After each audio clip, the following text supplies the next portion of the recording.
Continuando a nossa classificação, então classificamos em pré-eclâmpsia, hipertensão gestacional, e agora nós temos eclâmpsia.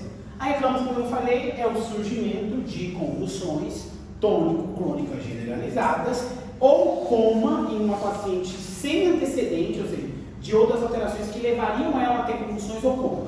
E que vai ter como, aí aqui sim, para evoluir de eclâmpsia, pré-eclâmpsia, eu preciso ter a existência prévia de pré-eclâmpsia. Tipo, a paciente pode ter... Não, mentira. Aí vem uma grande questão que eu brigo com o slide do Dimitrópolis. Esse é o slide do Dimitrópolis. Eu estou dando aula com deles que eu enriqueço com a minha aula. É que ele coloca que realmente tem que ter ou não tem que ter a existência de pré-eclâmpsia. Mas a gente sabe que a paciente ela pode já debutar com eclâmpsia direto.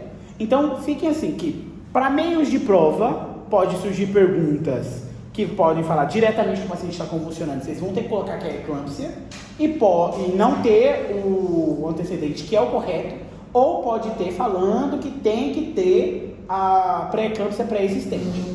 Então, lembre-se sempre que para questão de prova pode aparecer as duas coisas, mas quando a gente julga correto de leitura nos livros, é o debut. Se a paciente convulsiona e não tem uma causa aparente, ou seja, se a paciente não tem uma causa aparente de um transtorno neurológico que produz um estado convulsivo, por exemplo, a paciente não é conhecida epiléptica, não tem nenhum transtorno convulsivo e ela entra em convulsão durante a gestação e acompanhadas ou não de alteração das cifras tensionais, é categorizado como eclâmpsia e o tratamento segue a mesma linha. Mas aqui, para a questão fala de ter antecedente sem outra causa demonstrada. Na verdade, é só sem outra causa demonstrada. Ou seja, a paciente não tem nenhuma patologia, tanto metabólica quanto estrutural, que provocaria uma convulsão tônico-clônica generalizada e entra durante a gestação, isso é caracterizado como eclâmpsia.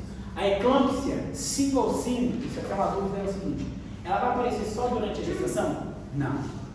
Ela fala o seguinte: 100% é dividido aqui. 50% da eclâmpsia debuta durante a gestação, mas 25% vai debutar na hora do trabalho de parto e 25% debuta no puerpério. Até quando pode ser considerado eclâmpsia? Até quando desse pós-parto? Até 12 semanas. Lembra que o limite para a pressão motor normal não era 12 semanas?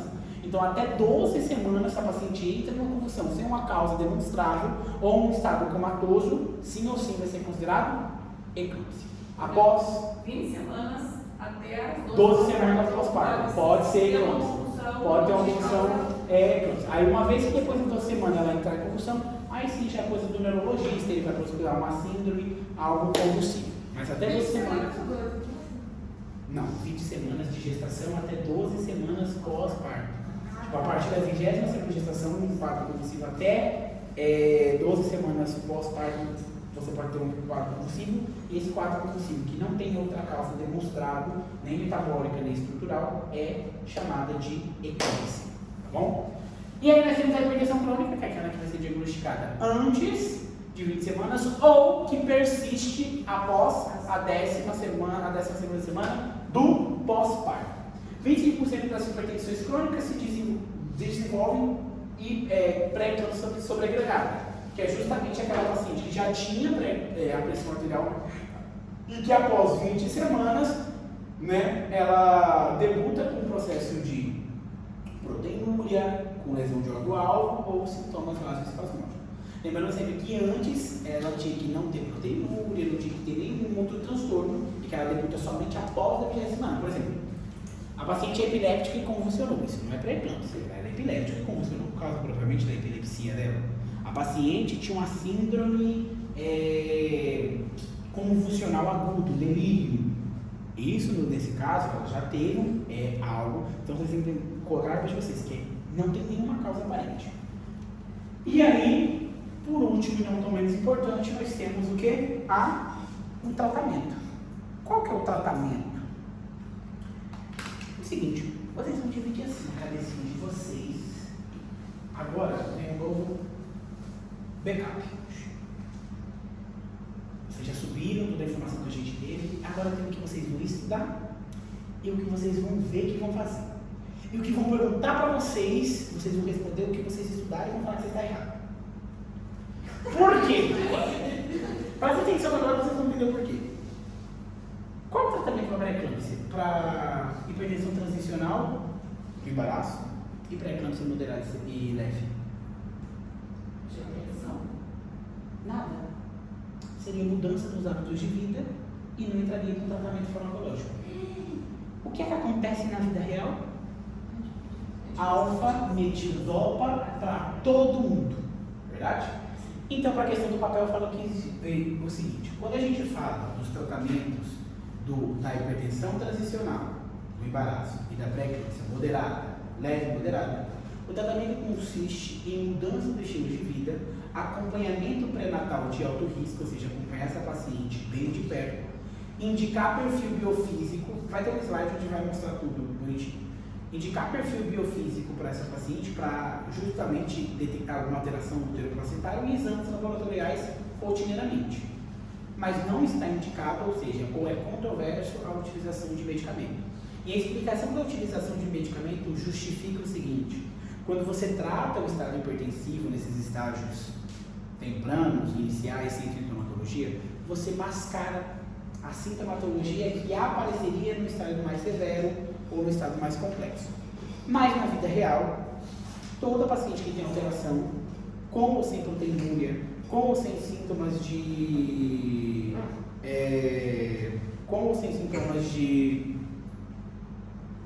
severidade, vão ser tratadas com alfa-metildopa. E aí entra na questão das farmacologias. Acho né? Então, não existe unanimidade quanto ao tratamento com hipotensores na eclâmpsia leve moderada ou na hipertensão. Na verdade, fala assim, ó, se trata com drogas quando a pressão arterial é maior que 60/110, ou seja, a partir de ser severa, ou devido a essas cifras, né, cerca dos limites que começam os danos nos vasos cerebrais, ou seja, que estaria mais propensa a mulher a sofrer um processo de eclâmpsia.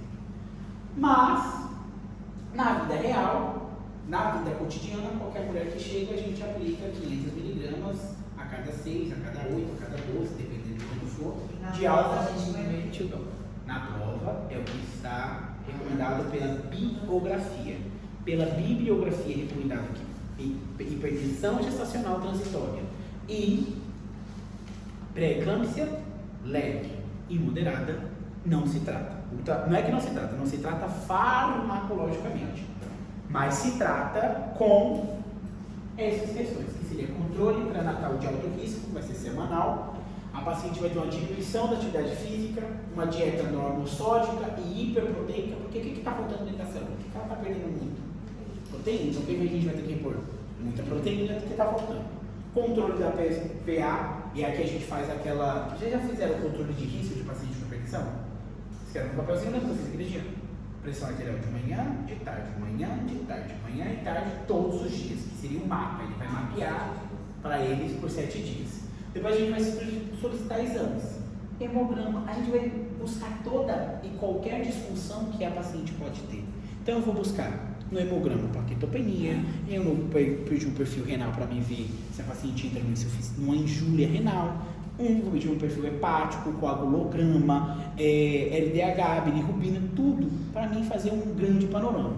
E além do mais, lembra que a obstetrícia estuda um serzinho lindo, maravilhoso, que está sendo gerado. Então eu vou pedir um ecodoppler das artérias uterinas e também ecografias e perfil biofísico. O perfil biofísico é um parâmetro que avalia 5 para o feto. Aqui a gente falou da mãe, e para o feto a gente vai medir ecografias seriadas, ecodoppler das artérias uterinas, para ver a questão da vascularização, da chegada e saída de sangue, de nutrição, e também a gente vai avaliar o crescimento, que seria o perfil biofísico do feto, avaliando várias variáveis, como o movimento, como medidas, como o batimento cardíaco, como a distensão abdominal, tudo isso vai ser avaliado no perfil biofísico.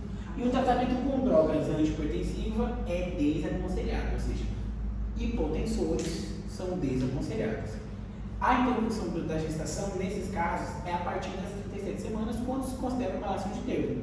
Muitas vezes, a paciente que tem pré-eclâmpsia moderada interrompe com 37 semanas, justamente porque a gente sabe que quanto mais velho for esse embaraço, maior é o risco dela desenvolver etapas mais graves da pré-eclâmpsia, como eclâmpsia, como edema de pulmão, ou seja, complexizar. A paciente ela se complexiza, vai ter uma complexidade maior, então a gente decide terminar justamente com 37 semanas. Para ser mais específico, com 38. Porque 37 semanas, quando a gente calcula por FUM ou pela primeira ecografia, eu não sei se vocês já aprenderam.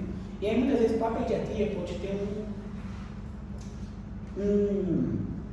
uma desrelação entre a idade gestacional e a idade fetal, tipo a idade do feto. Então nesse caso a gente interrompe com 38, porque a margem é para mais ou menos 2 semanas.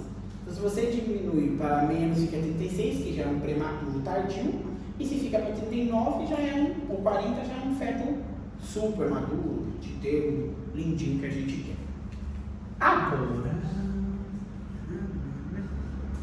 Agora entra a nossa pré-eclâmpsia severa. E a pré-eclâmpsia severa, tudo que vocês fizeram. A primeira coisa é o seguinte, pré-eclâmpsia severa é critérios de internação. Vai internar o paciente. Como que é diagnosticado pré-eclâmpsia severa, Carol? Como é o critério de pré-eclâmpsia severa? Carol? Sim. Com sinais de... Não, tudo que você precisa saber para a prova do Dimitrov. Então vamos agregar tudo. Vamos fazer tudo. Para ser severo, como que é? Tem que ter uma pressão arterial maior que 160 por 110. Tem que ter proteinúria maior que 2 gramas e pode ter sinais vasoespasmódicos, que é o mais interessante de saber hoje, e as lesões de órgão-alvo. Então vocês fizeram a internação. Vão pedir os mesmos exames que a gente acabou de fazer. A dieta da paciente vai continuar sendo normosódica e hiperproteica, a paciente vai ter acompanhamento biofísico. Só que aqui vocês têm o seguinte, que essa paciente ela vai estar um pouco mais grave. Então ela vai ter algumas coisas que vai ter um adendo dentro daquele protocolo que a gente já viu. Que é o seguinte, uma vez que a paciente está internada, a gente vai avaliar a idade gestacional da minha paciente. Se a minha paciente tem uma idade gestacional menor, maior, tem que ser maior que 20, mas menor que 32 semanas. Nesse caso, está indicado o que a gente chama de neuroproteção fetal. E se o embaraço for menor que 34 semanas, também na conduta da minha de tratar a pré-eclâmpsia severa é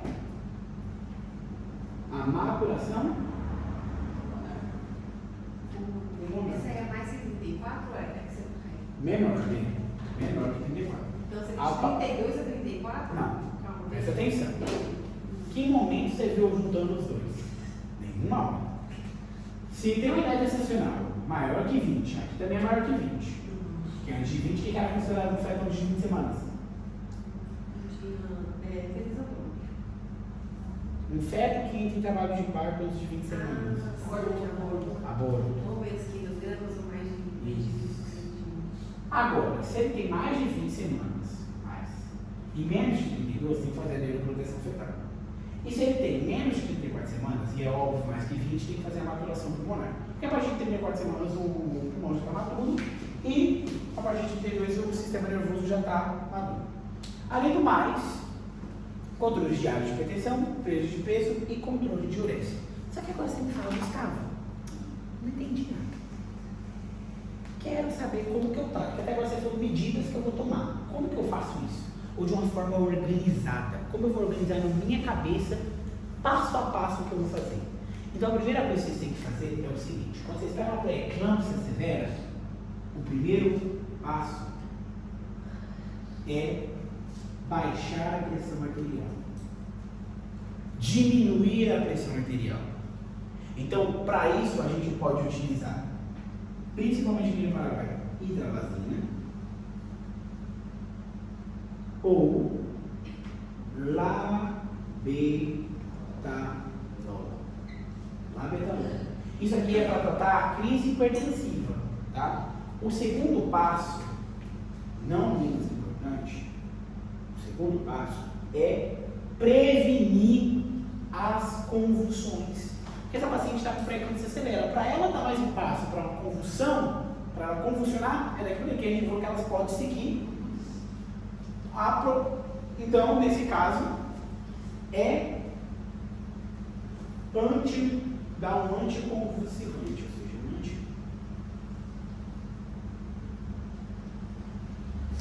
Que aí, nesse caso, está indicado a utilização do sulfato de magnésio. E aí, agora vocês vão aprender que para você aplicar sulfato de magnésio na paciente, existem 2 esquemas bem aceitados. Existem mais, mas o que a gente usa aqui? A gente usa aqui o de Pritchard, que é o esquema que é intramuscular. Não, é o esquema que tem uma dose de ataque, perdão, e uma dose de mantimento. A dose de ataque consiste em administrar, meu Deus, está chovendo. E eu vou de modo tático para todo mundo. Olha, não chuva, você vai ver tudo. Administrar.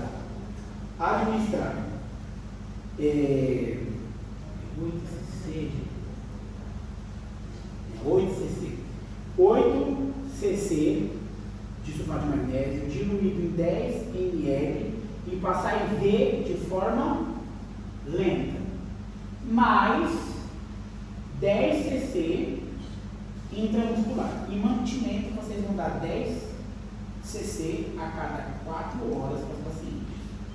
Também pode ser Suspan, que é por bomba de infusão.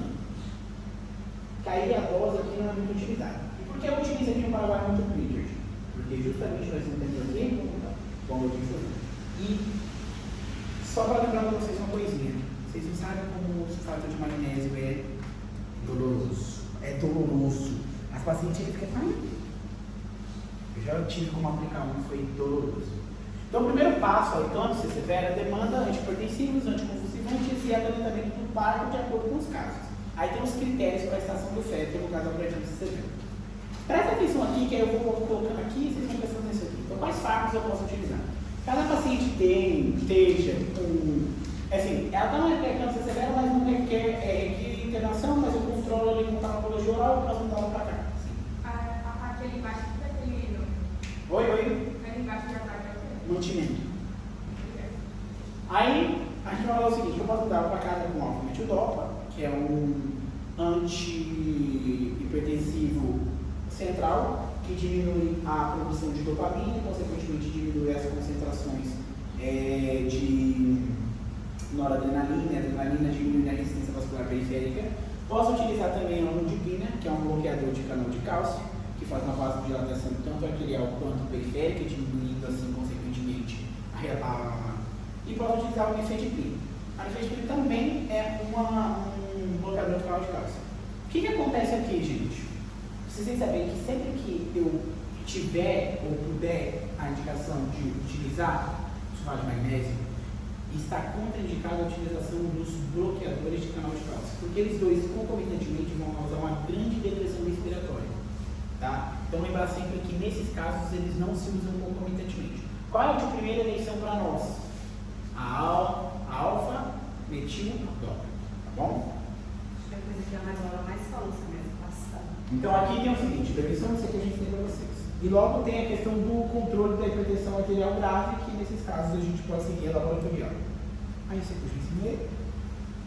E aí nós temos o medicamento anticonvulsivante. De eleição é o sulfato de magnésio. Quando se usa o diazepam e fenitoína? No puerpério, porque esses dois medicamentos aqui eles são tóxicos para o bebê. Passam para a hematoplacentária, então não pode dar para gestante. Mas para a mulher puérpera já pode dar diazepam e fenitoína. Quando é utilizado? Oi? Não, no leite não. O leite não tem essa passagem não. São liberados na lactação, não são liberados para a gestação. Quando que dá? Só vou ensinar para vocês a modo de comentário quanto se dá. A paciente chegou convulsionando, se ela está convulsionando, aplica diazepam 10 mg e vê. Aí a paciente vai parar de convulsionar. E aí vocês vão diluir em 250 ml de soro glicosado, 6 ampolas, que seria 10, 20, 30, 40, 50, 60, 70, 80, 90, 150 mg de fenitoína, que tem 6 ampolas, 150 mg de fenitoína e passar em 6 horas, que seria um mantimento para que esse paciente não volte a convulsionar. Se ele voltar a convulsionar, você pode repetir esse ciclo 2 vezes. Mesmo convulsionando, aí tem que sedar a paciente e entrar ela no coma induzido. Ah, Gustavo, não tenho diazepam. Posso utilizar midazolam. Só que o midazolam pode ser tanto IV quanto IM. Nunca, jamais na vida de vocês aplique diazepam intramuscular, porque a absorção é errática. Não acontece. O paciente de vocês vai continuar convulsionando. Só que aqui no caso das gestantes, que são pré-eclâmpsias severas, que não cumprem com critérios para terminação de embaraço ou que ainda estão embaraçadas, é contraindicada a utilização de diazepam e fentanil. Por isso fica como nosso de eleição o sulfato de magnésio.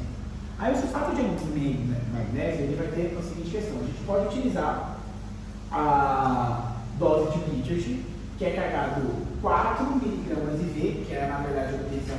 E aí vem a questão de vocês entenderem concentrações. O sulfato de magnésio vem em diluições, em vibrações, a 10%, a 50% e a 100%. Qual que nós temos aqui? 50%. Ou seja, 4 gramas precisa de 8 ml, porque em cada 1 ml a gente tem 50 gramas, ou seja, a cada 1 ml você tem 0,5 miligramas. Então, para ter 1 grama você precisa de 2 ml, porque tem a 50%, que é o que mais usa aqui. No Brasil já é 10%, aí a gente quebra a cabeça para calcular lá no Brasil. Mas aqui vamos manter aqui nossa cabeça. Então, 4 gramas seria o IV, que é a dose de ataque. E como eu preparo? Então, eu pego uma ampola, que vem 5 gramas numa ampola. Tem 10 ml numa ampola. Pego 8 ml e diluo com 12 ml de soro fisiológico água destilada. E passo intravenoso de forma lenta, né, de 10 a 15 até 20 minutos, todo esse sulfato de magnésio. Uma vez que eu passei, eu vou terminar a dose de ataque com mais 10 gramas, ou seja, que seriam mais 20 cc, né? 10 gramas seriam mais 20 cc, 10 em cada nádega, para terminar a dose de ataque. Isso é a dose de ataque. E aí eu vou fazer 10 cc a cada 4 horas intramuscular, por um ciclo de 24 horas, ou seja, abro e faço. Sempre que vocês administrarem sulfato de magnésio, sempre, vou administrar sulfato de magnésio, vocês têm que ter certeza, vocês vão ter que fazer 3 coisas para cima: monitorização da frequência respiratória, passagem de sonda vesical e exames neurológicos, principalmente de reflexos, sempre repetitivos, ou seja, sempre fazer. Porque uma vez que a frequência respiratória diminua por debaixo de 14, você tem uma diurese diminuída menor que 30 cc e você tem um desaparecimento dos reflexos otulianos, isso é critério de intoxicação por sulfato de magnésio. Porque a sua dose terapêutica e a sua dose tóxica, assim que vocês estão vendo toxicologia agora, são muito próximas. Então ela pode estar fazendo um terapêutico, mas se você já carregou demais, a paciente pode descompensar. E qual é a principal complicação? É um descenso do nível de consciência que causa uma parada respiratória e, consequentemente, uma parada cardíaca. E aí, quando você detecta essas alterações, lembra sempre que vocês têm que aplicar o antídoto do sulfato de magnésio, que é o gluconato de cálcio a 10%. Uma ampola vem 10 ml, vocês puxam e intramuscular vocês vão colocar. E aí, se a paciente melhora, volta a infusão de sulfato de magnésio, até que se complete 24 horas. E aí eu trouxe uma pergunta para vocês, um questionamento. Mas se eu estou fazendo um esquema de Pritchard e a paciente 2 horas depois convulsionou de novo, o que eu faço? Sem estresse. Vocês vão repetir a dose de ataque, 50% da dose de ataque. Ou seja, a dose de ataque era 4 gramas IV, mais depois 5 gramas intramuscular. Agora vai ser 2 gramas IV e 5 gramas intramuscular. E aí vocês podem repetir, porque a paciente, e a partir daí vocês vão contar 24 horas para terminar o ciclo do Pritchard. Lembra que o ciclo do Pritchard vai terminar sempre após a última convulsão. Se ela convulsionar antes do ciclo, volta a iniciar até que se finalize-se o ciclo de sulfatação. Agora, nós também temos o esquema de sulpan, que precisa da bomba de infusão. Aí, aqui no caso, é só colocar as ampolas mesmo lá e a bomba vai passando por minuto. Você tem que saber que a dose já está 6 gramas e vem em 20 minutos e logo vai 1 a 2 gramas por hora e até 24 horas. Tá? Pós-parto, não, ele está errado. Pós-última convulsão. Ele parou a convulsão, deu. E aí tem a questão que já coloquei aqui para vocês, e agora vem uma observação sobre o estado magnésico. Como eu já tinha falado, as doses terapêuticas são muito próximas, então é muito interessante vocês saberem que as doses são muito próximas. Ah, Gustavo, mas aconteceu tal coisa. Por mais que surja uma frequência, gravem isso, que não está escrito aqui, que está falando o normal. Se a frequência respiratória está abaixo de 114, vocês têm uma diminuição da diurese da paciente menor que 30 cc por hora e principalmente o reflexo botuliano desapareceu, sim ou sim, cancela, para de passar sulfato magnésico e gluconato de cálcio. Isso é uma pergunta muito frequente. E aí eu poderia utilizar o diazepam? Não. E aí faria... Ela está grávida. Nesse caso, você vai fazer o seguinte, vai dar o vai esperar recuperar e reiniciar a sulfatação. Sempre porque ela tem que cumprir o esquema de sulfatação completo, de 24 horas. E se terminou 24 horas e ela convulsionou, aí entra naquele 50%. Aí entra no eclâmpsia. Se ela convulsionar, ela entra na eclâmpsia. Você vai se impactar e vai terminar o embaraço em 12 horas. Porque aí ela já está eclâmpsia, e eclâmpsia é estabilizar a paciente hemodinamicamente. Então 24 horas convulsionou, Aí interrompe já. Agora nesse caso aqui, ó. Se o tratamento não melhora por 24 horas, ou se agrava, seria essa questão, convulsionar, o paciente mantém cifras sessionais aumentadas, por mais que está com medicamento, aí nesses casos se termina o embaraço independentemente da idade gestacional. Agora, se melhora, a gente vai fazer o quê? Dependendo da idade gestacional, fazer um tratamento expectante, colocar a medicação nessa paciente, manter ela internada por alguns dias, se ela se mantiver estável, deixar o embaraço até 34 ou 37 semanas, de acordo com a estabilidade. Grava muito bem isso aqui. Quais são os critérios para extrair o feto no caso de pré-eclâmpsia severa? Paciente tem nível expressório maior de 160 por 110, independente, ou seja, apesar do tratamento. A paciente tem uma diurese menor de 400 em 24 horas, ou seja, ela é oligúrica. A paciente tem plaqueta menor de 50.000, ela tem uma síndrome de Intel, ela tem uma plaquetopenia severa. A paciente tem oligoâmios, ou atualmente vocês vão colocar oligoâmios, não, vão colocar amidramios, tá? Porque não existe mais oligoâmio severo. A gente vai estudar na próxima aula em endometriose. Na próxima aula é ruptura prematura de membrana e estados e alterações no líquido, que é amidrames, polidrames e oligodrames. Aí a gente vai entender por que não existe mais severo.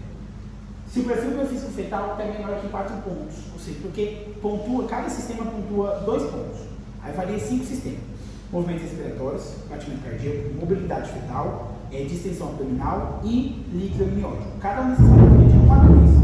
Caso a paciente tenha um ponto só, tipo assim, tenha menos de 4 pontos, que somando cada um 5, tem 2, né? Se a paciente soma menos que 4, significa que está tendo sofrimento fetal. Então, sim ou sim, vai ser feito, vai ter que ter envolvido esse embaraço. E por último, se a gente tem uma artéria tem Doppler das artérias uterinas e das artérias umbilicais alterados.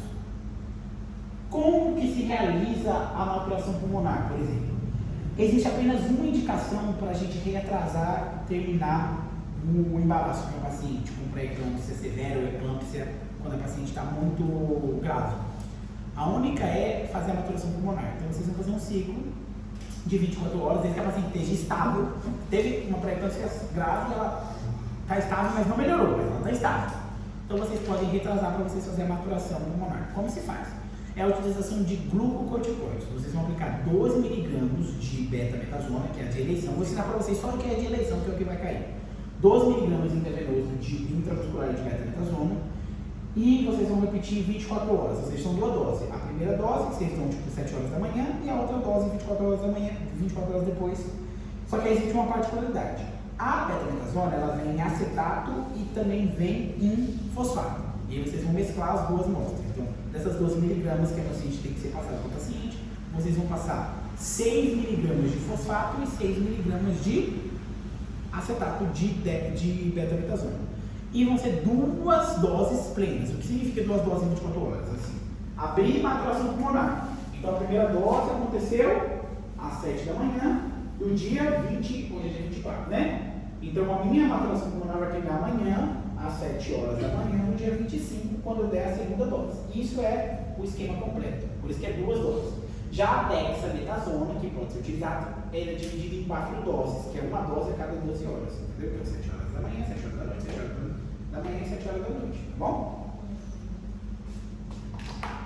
A dexametasona também tem fosfato? Assim? Não, só a beta-metasona. E aí nós temos a eclâmpsia. A eclâmpsia muda o quê, Gustavo? Nada. Mesmo é critério de internação, só que aqui é uma paciente mais grave. Ela está convulsionando, ela já convulsionou. O que está acontecendo? Então, nesse caso, passa as mesmas. Vocês vão. Isso que agora eu vou falar para vocês vão complexizar o paciente. O que é complexizar? É vocês colocarem o máximo que vocês possam monitorar o paciente de vocês. Então, sonda nasogástrica, sonda vesical, monitoreio eletrocardiográfico, pressão arterial sempre monitorizada, saturação, tudo que eu possa visualizar dos parâmetros fisiológicos da minha paciente, para predizer a clínica dela. Além do mais, laboratório, igual que a pré-eclâmpsia, só que aqui a gente coloca eletrolito e gasometria. Por quê? A paciente pode estar com. A gente tem que buscar outras causas se a paciente possa convulsionar. Então, a paciente pode convulsionar por causa da acidose metabólica, aí não é considerado pré-eclâmpsia, porque não foi o estado hipertensivo, foi sim a acidose metabólica. Pode ser uma hiperpotassemia, pode ser uma hipopotassemia. Tudo isso pode levar a convulsões. Então, a gente procura outras causas. E aí, ó, uma vez que a gente encontra a eclâmpsia, é a mesma conduta. Vocês vão controlar a pressão, que é o primeiro passo. O segundo passo é, nesse caso ela já convulsionou, mas eu vou prevenir uma eclâmpsia reentrante. Ela volte a convulsionar. Então eu vou fazer anticonvulsivantes. E nesse caso eu tenho que fazer isso aqui, ó, interromper a gestação. Porque a única coisa que vai fazer com que essa paciente não entre novamente, que a eclâmpsia já é o máximo. O que não vai fazer com que ela terminar o embaraço e remover a placenta. Só que aí vem o erro de vocês. Quando eu termino esse embaraço, eu tenho 12 horas para estabilizar minha paciente. 12 horas eu estabilizo. Após a estabilização hemodinâmica e neurológica da minha paciente, eu vou terminar a gestação pela via mais rápida. Vocês estão vendo que eu não estou falando por via cesárea? Claramente que sempre a via mais rápida quando a paciente não está em trabalho de parto é a cesariana. Mas se a paciente entrou em trabalho de parto e está com 8, gente, ela vai completar 10 muito mais rápido do que eu entrar. Então a gente induz o resto do trabalho de parto. Tá bom? A eclâmpsia tem que sempre avaliar a paciente já tomou ou não o sulfato de magnésio. Porque ela pode convulsionar, por exemplo, ela veio com uma pré-eclâmpsia severa e melhorou. Mandei ela para casa e ela voltou convulsionando. Se ela já tomou, trata-se de um episódio de convulsão com diazepam fenitorina, porque eu vou terminar o embaraço. Se ela não tomou, tem que fazer o esquema de aplicação de sulfato de magnésio. Se ela já tomou o sulfato de magnésio, significa que eu já fiz a neuroproteção, então ela não vai ter um desencadeio tão crônico. E sulfatação a gente só faz uma vez, tá? Sulfatou uma vez, sulfatou. E aí, por último, a gente tem as complicações. Falta 2 slides exatamente. Esse e mais um, graças. Quais são as complicações? Isso sempre cai nas provas. Sempre cai nas provas. Quais são as complicações maternas mais temidas? AVC, hemorrágico, descolamento de retina, edema agudo de pulmão, infarto agudo do miocárdio, insuficiência hepática, cultura hepática, que é a mais temida, que tem a maior causa de mortalidade, insuficiência renal e insuficiência cardíaca. E quais são as fetais? Ruptura prematura de membrana, restrição de crescimento intrauterino, RIC1, prematurez, sofrimento fetal agudo e óbito fetal. Perguntas, dúvidas, aclarações? Gustavo, esse choque, esse deslocamento repentino é